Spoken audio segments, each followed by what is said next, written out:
And now let's get you some international news. And India, the UN suggests a two-state solution to endure peace and end the war between Israel and Hamas. Now, India at UN has said that uncompromising position against terrorism and also has gone on to demand immediate and unconditional release of all the hostages is what India has said.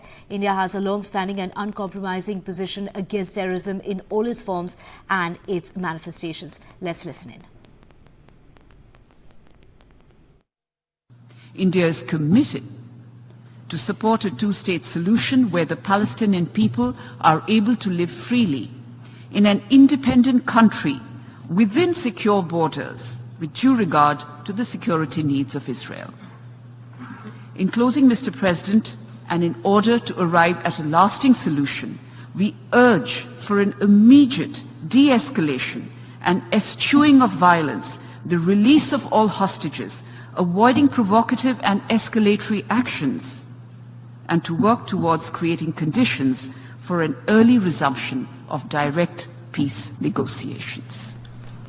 We have my colleague Vishal joining us. Vishal, India finally taking that stand and coming up with that two-state solution, something that is that has been on the cards for very long. But how long do you think before an agreement can be reached? Because we do know that even that ceasefire that we've been anticipating and expecting for a while hasn't really happened.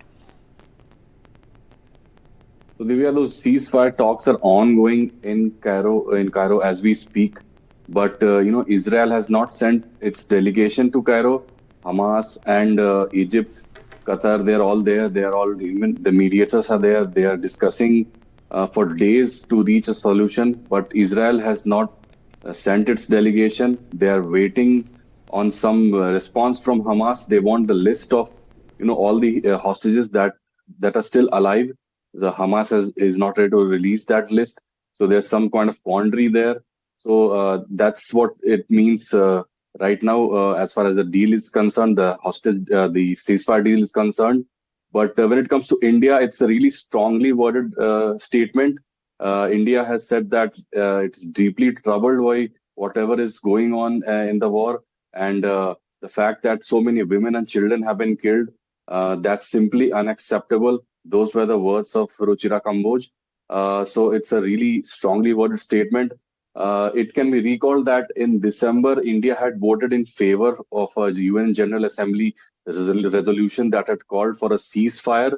And just 2 months before that, India had abstained from voting on a similar resolution, a UNGA resolution.